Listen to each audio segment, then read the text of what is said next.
Hello, everyone. Welcome to Maximize Excellence podcast. Today's a special podcast because you've got Lynn Whitesell and myself, managing partners of Harris Whitesell Consulting, with you today. And our topic today that we are going to dive into is because we often get asked about our partnerships. So we thought rather than just talk about us, we would definitely share out some thought leadership around partnerships and what that means. And through this dialogue and sharing, you might, through this lens, see and understand and begin to connect with us as Harris Whitesell Consulting. But we definitely are going to narrow it down and talk about the people side, not the legal side, not the tactical side, but really dive into the behavioral side of partnerships and the power of them and what that truly means. So welcome everybody, and please join me in welcoming my partner in this business, Lynn Whitesell. Hello everyone. In talking about partnership, Lori, I think it's a great idea if we talk first about alignment. And when I was thinking through this topic, I thought, one of the first critical decisions you make is your choice of a partner. Who are you going to partner with? And your first thought may be, I want to partner with somebody who's just like I am. And we know from our own partnership, we do share core values. However, we are different from each other. We have different backgrounds, different experiences. We chose not to choose a partner that was just like me. We chose to choose a partner who brought something extra, had complementary skills, and that really has, I think, played very well for us, that we made that decision up front. And then we have to make sure we understand, we know strengths, and we need to make alignment to our strengths. And we'll talk more about how you find out what those are. But we have to make sure also that we have a mutual and shared agreement on what are we trying to do here? What is this company going to look like? And what's the foundation? What are our mission, our vision, our values, our purpose? What is the company going to be doing? And how are we going to be doing it? And why are we going to be doing it? And where is the company headed? So those are some of the very first conversations and the first alignments that you have to have, is that mutual agreement on the what, why, how, and where, also known as the mission, vision, values, purpose, not necessarily in that order. So alignment keeps you on track. It leads to goal accomplishment, and goal accomplishment, of course, leads to success of whatever it is that you're partnering on. And so with that, communication is a huge piece of aligning. And Lynn, I'd like to add, with our clients, we always talk about state of readiness and intention and commitment. Those three things play a critical role in this early on initial alignment. And knowing as you get to know each other up front and you really dive in. And by the way, you may have spent years together outside of a company.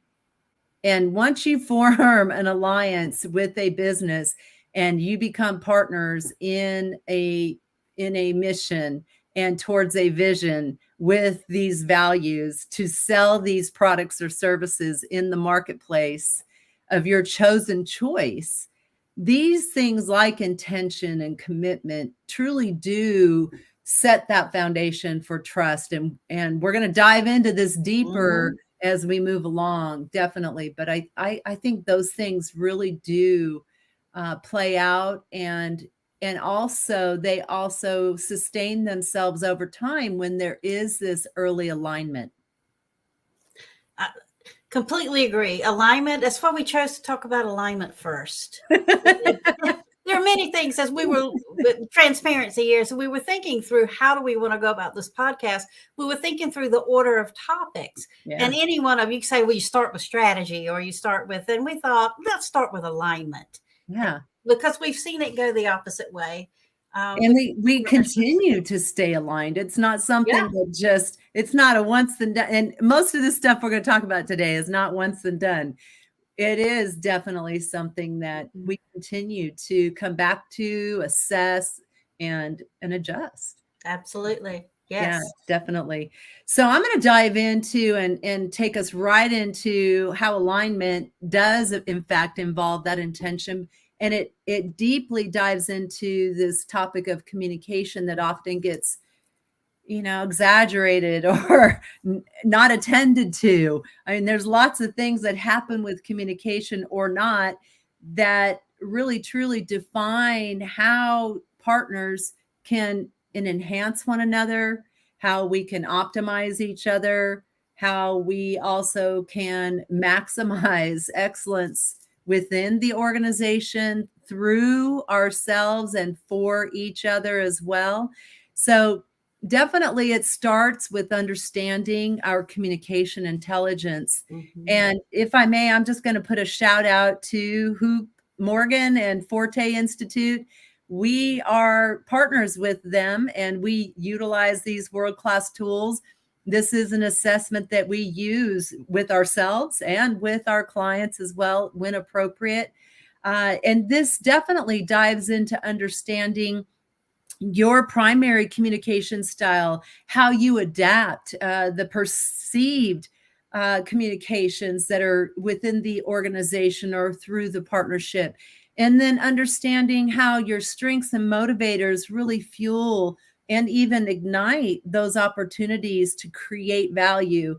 And diving into the logic, which affects decision making, it dives into that goal attainment, which drives us back to what you mentioned, strategy, and our stamina, because without well-being, our partnerships are not going to thrive. So communication intelligence is foundational. Understanding that it's not just something we assume, and we truly are intentional around taking care of those things so that we're better communicators, so that we're hearing each other, we're hearing our environment, and we're able to make better decisions because we're formulating based on facts and data and logic, as well as intuition and feelings and emotions. So communication kind of sets the foundation there, but it also includes those formal and informal systems and channels that we set up and establish to ensure that there's information about trends, that we're also staying in tune and measuring and understanding where we are at any given time. We do that, on a weekly basis. I mean, Lynn and I, we meet constantly around projects, around topics, around ideas and solutions, around our mission, around our vision. We do things annually, we do things monthly, we do things weekly. We do project meetings. We have strategic meetings as well. And then we also have those things that are emerging as well as urgent and emergency. And we do this to inform and to educate and to support one another, because together we're stronger. And when our communication is in line and clear and concise, and we both understand it, we're in this very productive dialogue and we're having conflict that is healthy. So communication is invaluable to partnerships as well, because in that leadership role, we're able to help others and support the others. Absolutely. And that's, with communication, you're also communicating about the agreements that you have made with each other. And now some of these agreements are verbal, some of these agreements are written. Some very important agreements should be written. And it starts with trust. Mm-hmm. Alignment starts with trust, and I think agreements start with trust. So we have to prioritize trust. We have to prioritize real trust, the kind of trust that lets us really let that partner really, really know us, where we can feel comfortable saying, Lori, I messed that up, or Lori, I didn't do that as I promised I would, or Lori, you know how to do this better than I, or Lori, on this one, I'm taking lead because I know a little bit more about this one than you do. And to feel comfortable in that kind of trust. Because Lori, you talked about the fact of having healthy debate. A lot of people think if you're in a partnership and there's conflict, oh no, the partnership's in trouble. And we say if you're in a partnership and you're having healthy dialogue, healthy discussion, healthy debate around ideas, that's where innovation happens. That's where you get the best. You get the ideas of both of you on the table so that you can make some really great decisions around things. So we shouldn't be fearing that conflict.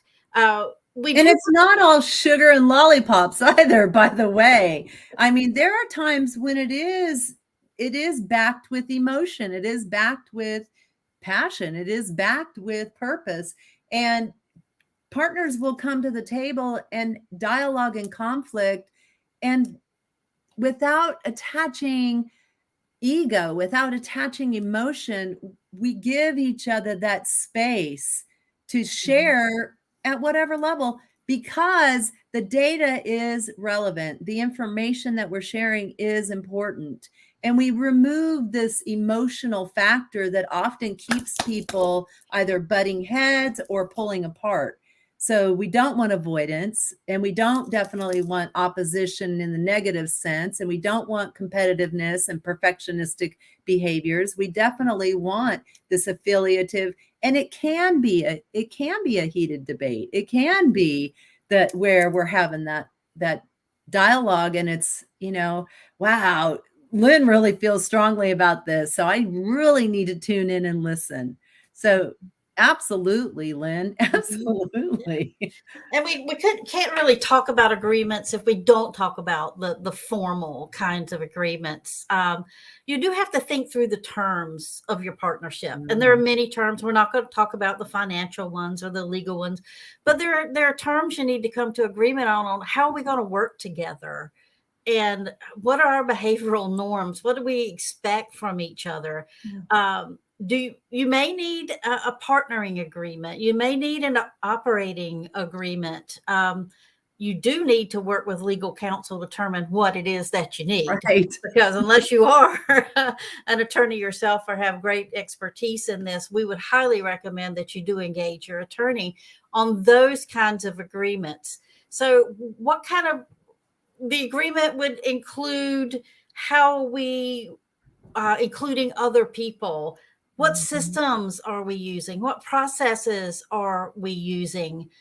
Among many, many other details. Your agreements can get very detailed, but what they do is they prompt up front, because typically these impeccable agreements that you're putting together where you've asked all the right questions beforehand, it really sets you up for success, because you, again, going back to alignment, you have that mutual alignment to this is how we're going to go about this partnership. And this is what we're going to do. And we're so convinced of this that we're putting it in writing and we're signing it. And again, trust. You mentioned earlier the importance of trust. Well, Lynn, I can't expect you to trust me if I don't give you trust, if I don't create space for trust. And I love that with our relationship, because we're able to do that. And I think in partnerships, when each partner opens themselves to trust and they give trust, they create an environment for trust. Right. And I truly believe that acceptance, that level, or that intention of putting trust on the table and being responsive to it, responsible and responsive to it, is very, very powerful, definitely. And in this situation, when you talked about impeccable agreements, oh my gosh, can you imagine? And not being able to speak unarguably. So putting the truth and the facts in play, even sometimes when it's hard to hear or hard to realize. And sometimes it takes a short amount of time, and sometimes it takes a while. But ultimately, if there is that alignment, like you said, and that powerful communication, agreements seem to flow. There's kind of a flow that comes with it. Because of the trust. Yeah, because of the right. real foundational trust that enables everything else. Right.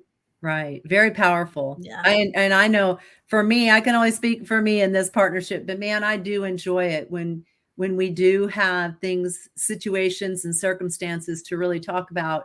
I know I can pick up the phone and call, or I can hop on a Zoom or a Teams with Lynn, or I can go and sit in the office together with her, and we can, power up, and we can be in that space where we're putting trust on the table and we're having those unarguable type of conversations that really do get us to good solutions, and we make better decisions because of that. And we do, because I mean, your idea and my idea, sometimes it's bits and pieces of both, and sometimes it completely takes us on a tangent. It's like, neither, it's that. But that would never have come up had we not had the trust to have the conversation. And sometimes they're easy.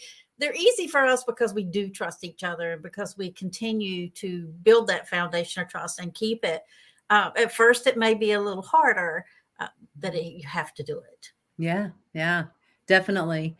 And then, let's dive into and come back around. You talked about company philosophy to begin with alignment, that definitely the partners themselves as individuals and together need to be in alignment, but values and the expected behavior. So with values, it's not a once then done thing, and it takes time to set those values. Spend the energy and time really thinking about what are those demonstrated, exhibited, and expected behaviors that the partnerships, the partnership, both individuals want, desire, and need for this to work well, for it to be effective and constructive and productive. And so it takes time to kind of formulate that. But man, once you formulate that, you've got a foundation for productivity, for engagement, for high levels of communication, innovation, creativity, all those things that help bring that profitability and sustainability. And then also company values being foundational. And we're going to dive in later to culture and how foundational the values are for that constructive culture. And again, the alignment now not only is with the partners, but it's with all the people, the stakeholders who must align, and the employees or your hired help, your 1099s or however it is, your partners, your vendors, your clients, and your customers.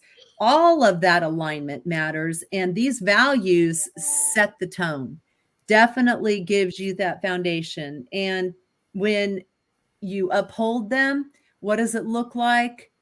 Lynn, you and I can talk for hours about this, but man, when people are upholding and intentional about the values and aligning to the company values, and the partners are in it, and they're demonstrating it, they're exhibiting it, they're enjoying it, and they're upholding it, meaning that the communication is strong and there's a high level of consciousness and intelligence around that. There is definitely responsiveness of that. It's pretty powerful in how things move along and how effective and how efficient things become. Is that true? I yes, absolutely. And also, I think with core values, the core values of your company, as partners, you're setting up a company. Your core values, your personal core values, absolutely have to align with the core values of the company. Yeah. We've seen it where that has not been the case, not with us, but with clients. So alignment all the way around on everything. And again, that's the reason we started with alignment here. When we're thinking about alignment and we're thinking about decision making. So before we go there, though, Lynn, before we hop into decision making, I forgot to make note that values often people will define their values and they'll put that sheet away and they'll never make note of it again. They'll never comment it again.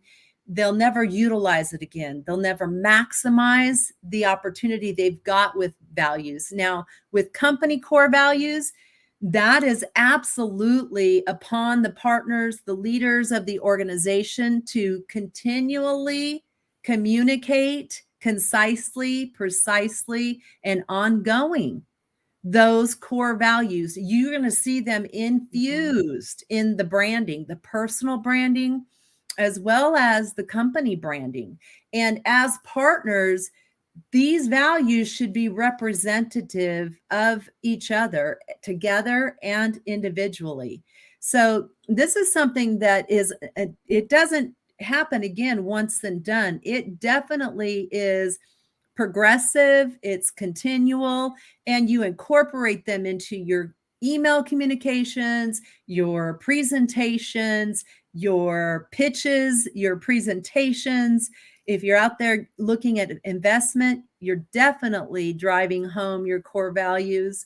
And you also internally, these are things in which, especially if someone's not having a good day, you can bring someone back very quickly and get them realigned and help them to shift their own energy by just bringing up the word, that core value, and asking them what about that's missing right now, or what is it that you're really seeking with this right now so that you can shift. Lynn and I do that for each other all day long. And it's such a beautiful thing. And we do it now. It's kind of natural. And core values, Lori, I would also add, and I guess core values, but they determine everything. It's your true north. Okay, so who are you hiring? Who are you promoting? How are you making job assignments? Everything you do as a company, and as leaders of the company and as partners to each other, because we're partnering for the company with each other. Yeah. Every decision is based on this core value. So you need to spend the time to determine and to write down and to share out what those are. And certainly to use the core values when it comes to decision making. It should be the true north of every decision that you make. Entering into a new partnership at first glance, sometimes it seems like, okay, let's do some split decision making here. You get to make this decision, I get to make that one. And what we know about that is it often leads to mistakes. It leads to issues with problem solving. It can lead to stalemate, for instance, if there's two partners and one has this opinion and the other one has this, you need to determine up front, what are we going to do? How are we going to overcome differences? How are we going to avoid a stalemate? That's built into your core values on how you would do that.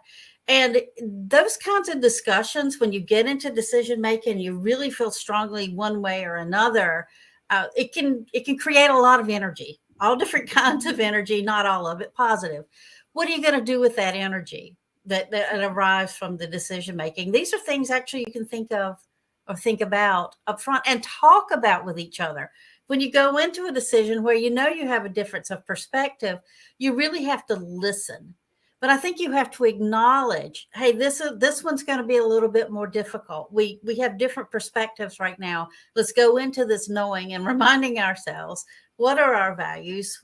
How have we agreed that we're going to handle situations where we have differences of perspective? How are we going to listen to each other? How are we going to remain open to hearing statements that could be just as true as my thought? Your thought could be just as true. How am I going to keep myself open-minded to be able to hear and to synthesize something different than what I hold to be true right now? How are we going to listen carefully to each other? How are we going to seek to understand? How are we going to avoid being defensive? We're humans after all.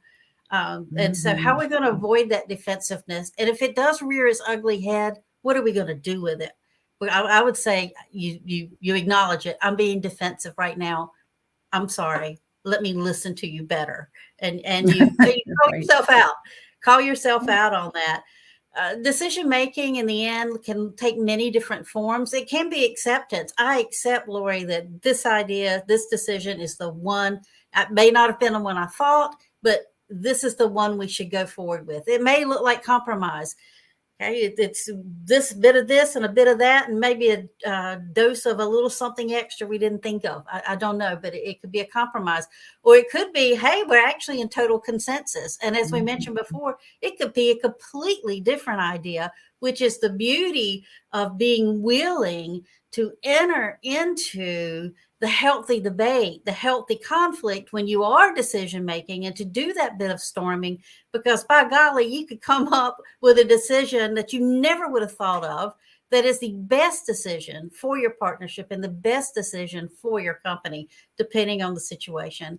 And I would say the thing to avoid most of all in decision making is the masquerade that you see often, the masquerade of false agreements, where you have a discussion with each other and you agree, you may even shake hands and you walk away going, that's never going to work. That is the killer. It's the killer of any kind of anything productive. It's the killer of many a partnership. It does not enable or maximize excellence of anything. So you have to be willing to stay in the discussion, to continue the listening, being curious, being open, and reaching a decision together, avoiding anything fake in the end. Lynn, I want you to talk about when there is a situation when one partner definitely is dominant and the other partner is avoidant, Okay. and what happens and how you can overcome that. So I think the first thing is recognition. Remember, we said, well, we haven't said yet, but we will say, get to know your partner. Get to know your partner well. That could include assessments of personality type. Different personality types are dominant, and other personality types are quieter and wait to engage in the conversation. And then if I am the dominant one and I know that I'm the dominant one, I need to purposely make space for the other person to speak. If I have an agenda, I write it in. I write shut up and ask for input, ask for opinion sharing. Write it down in your agenda if you're leading. Or if it's just two of you and you've written down some things that you want to cover, write down, shut up and listen. I do it all the time. Shut up and listen. I tell myself, if you're the partner who's listening and waiting, or for some other reason, reticent to put your 2 cents in, call yourself out as well. My voice is important here, especially in a partnership. My voice is very important here. I may not be comfortable debating this idea, but I feel strongly about this, and it's important that all ideas are out on the table. The importance of that is it doesn't have to be my idea that's adopted. But if it's never put on the table, I'm always going to feel like you didn't hear me. And maybe I didn't hear you because you didn't speak. I can't read your mind. I tell this to my husband. He wouldn't like being brought up, but he's the quiet one. And I'm the one who has to shut up and let him speak. So I think the honest there, Lori, is on both of you. And you start with your values. What do we value? One of the things you value maybe is candor, and trust, and those kinds of things, because you're not going to have candor if you don't have trust, period. And not just trust, vulnerable trust. You have to have that. How are you going to build it? What are you going to do to get there? And it's important for the other definitely to sometimes stand alone and take a stand. So if there is that dominance and it continues to go on, it can be detrimental, and it will cause avoidance in a culture, in a workplace. And it's not just with the partners, it permeates throughout the organization or company or business. Definitely. Yeah. So I'm gonna dive in and shift us into resilience. And this is another piece of it with partnerships that's vital. And being resilient, not just in well-being, overall whole health, whole body presence. And I'm also talking about having the ability to manage and or back bounce from situations, circumstances, and moments of change, moments of adversity, emergencies. Let's see. And most people out there will catastrophize a lot of things and say, oh my gosh, we have all these problems and we have all these issues. And yet what happens with great partnerships is that they go, you know what, we got a circumstance and we've got a situation that we truly need to come together and really create a solution around. And again, it goes back to what we were talking about, those impeccable agreements, the unarguable truths. It's putting all of the facts out there to be considered, both partners taking their time, whether it's 2 minutes, whether it's 10 days. But anyway, that process of formulating and coming back together with solutions and agreeing, that alignment and ensuring alignment and that agreement. And so these things that we're talking about, again, it was hard to organize the titles of these topics because they all are interweaved with one another. And things will not always go as planned. So we need to be mindful to accept things for what they are rather than catastrophize them. Being able to be responsive versus being reactive, to be open and curious so that there's growth and learning versus defensiveness and recycling the drama and the gossip and the hurt and the pain, and staying in that space where everybody gets stuck and everybody has a lot of negative energy and a lot of negative emotions around that. I find a lot of times that comes from people having excessive need to be right. Right. Or an excessive need to be me. This is me, it's how I am. They know that, just deal with it. Yeah. Yeah. So being adaptable, being flexible, being open, being responsive, accepting, trusting. These are things we're going to repeat through this podcast here. Lynn and I talk about this stuff all the time. And again, being there for one another, because we are human and there are going to be moments when we're stuck. There's going to be moments where we're feeling our feels. And so when when Lynn and I see that in one another, we just stop and we create space and we hold space for that to be processed. And it's a wonderful thing. And we see it in our clients and it's a wonderful thing for them. And we've also seen the opposite. And it's not so good. It's very painful. And it's the cause of all suffering, honestly. Absolutely. I think, Lori, also with resilience, it's very important to remember that there may be periods where the resilience of your partner is lower. It could be for many reasons. I recently had a death of a sister. Lori stepped up. Lori had a medical issue. Lynn stepped up. It's that ebb and flow, and you just know, it's that trust where you just know. You have a conversation, but you know that it's okay to be human right now. And that I can take this moment right now that I need for my health, for my emotional well-being, or whatever it may be, because we all have batteries. And sometimes our batteries are running very low for many different reasons. And it's feeling like, yes, I can plug myself back into the socket right now for this moment. And I know that my partner has me. I have the psychological safety to know that I can be a human right now. I don't have to be a robot. This is all formula for this resilience piece. Absolutely. Lynn, I want to jump forward again. I want you to dive into optimization, because this is something love to. We believe in, we tout, this is something we live. And so go ahead. So with optimization, it's really about maximization, if you want to think about it. And it ties into the title of our podcast and our tagline as a company, Maximize Excellence. We have to seek to optimize ourselves. Yes. That means really knowing yourself. It starts with knowing yourself, for sure. Others, our partners, our businesses, our organizations, whatever it may be. So there's a few things that go along with that. And one of them, I think, is really making it an important thing to do to get to know each other a lot, especially if you're in a partnership. We really must know each other. There's assessments that can help you do that. We utilize various of the DISC assessments that really help us understand. And we've done all the assessments we do with our clients, and there are many and numerous. We do with ourselves. If there's a way for us to have joint conversation about it, we do. We learn. We continuously learn about each other, because we have to know each other.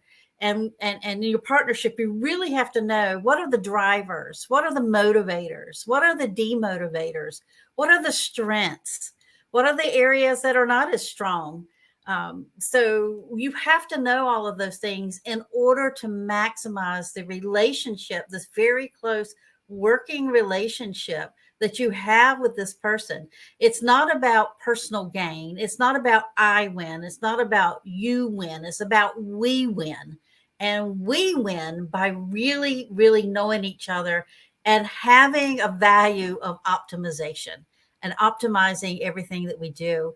For Lori and I and our company, Harris Whitesell Consulting, or HWC, we go by both. We really we want to be cutting edge. We want to be the thought leaders. We want to be the leaders and not the followers. Being that requires effort. You don't remain a thought leader by osmosis. You have to always be researching, keeping current. It doesn't happen by accident, but this is how you optimize. It will fuel your ability to be cutting edge. Do you know the market trends? When's the last time you looked at your market? I know you did it when you started forming your company and you were deciding, okay, who's our target audience? Who's our demographic? What are we doing here? Are you open to new models and new concepts and new ideas? Are you open not only to continuous improvement, but innovation? And I'll use the old saying, the difference between the two is that the light bulb was not invented by the continuous improvement of the candle. There's a difference between continuous improvement and innovation. Are you open to both of those? They each have a part to play in optimization.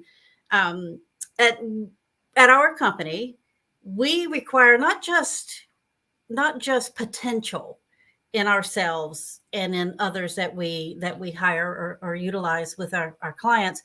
We require certification. We require experience, and we require knowledge, and we require proven results. That's what we want. That's what's we value, is optimizing ourselves through certifications, through keeping current, through the experiences, and hiring the right people and doing the right things ourselves. So we invest in ourselves. We suggest you do. We invest in our company. We suggest you do, because it pays off in multiples. It pays off in multiples. Lori was talking about resilience. We formed our company February 2019. If you remember what happened shortly after that, it was a pandemic, a worldwide pandemic. We had to pivot. We had to be very, very resilient. And we were, and we did. And in doing so, we were able to not only survive it, we thrived through it. And part of that was the optimization that we required of ourselves as we were setting up our partnership and setting up our company. So optimization is a tremendous piece, we think, of a partnership. And we're coming kind of back around to some foundational things. And culture is something that you do definitely in your business up front. You want to definitely identify it. You want to establish your ideal culture. And there are great ways to do that. We have great tools for doing that as well. We can come in at any point in time of a business life cycle and come in and work with culture and climate, and understanding what organizational climate is and what organizational culture is. So climate is the way things are around here. What's the climate? What's the temperature?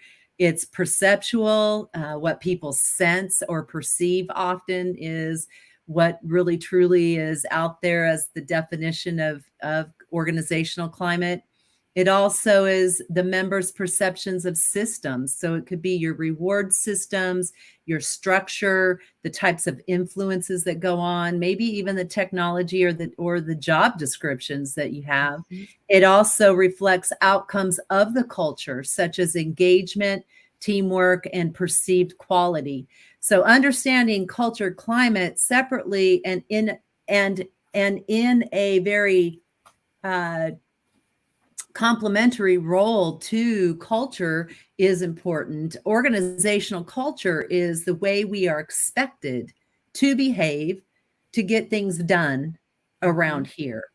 And Lynn and I, in the very beginning, I remember before we even filed our business license, we talked in depth about what we expected as far as behaviors. And this goes right back to values. This is why values are critical. It is foundational. Culture is cognitive. It is consciousness. It's what people believe and what they know.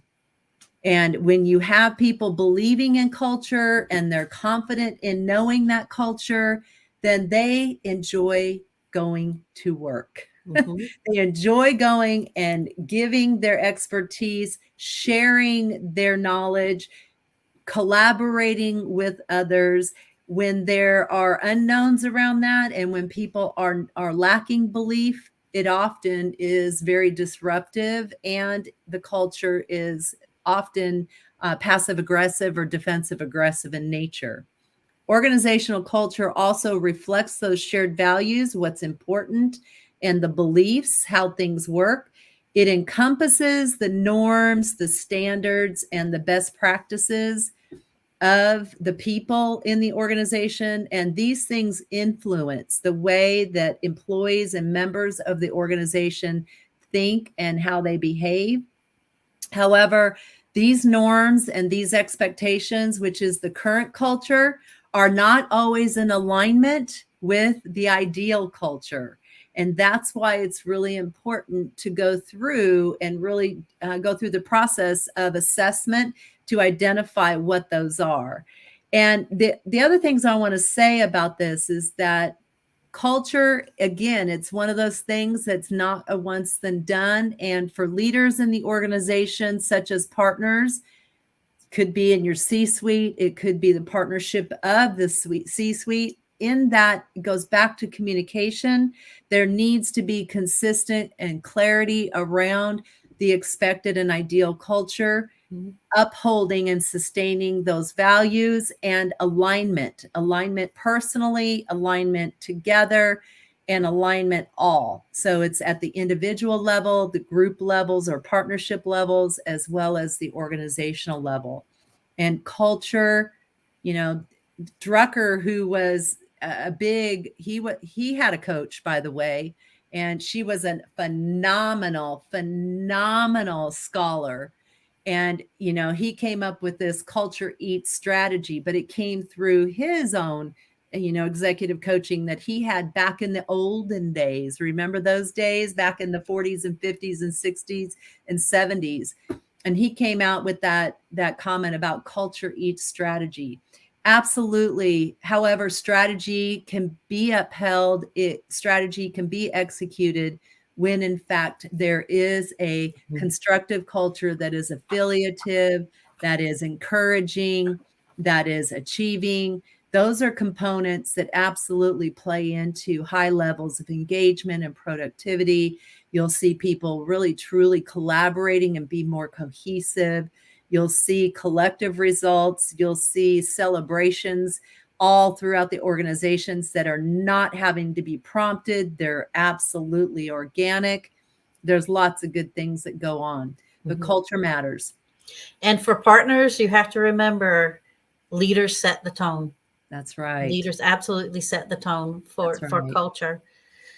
Dive into strategy, Lynn. This is kind of the accumulation here. Well, with strategy, and Lori, you've already been talking about the strategy. We really feel like talent optimization and strategy needs to be flipped on its head.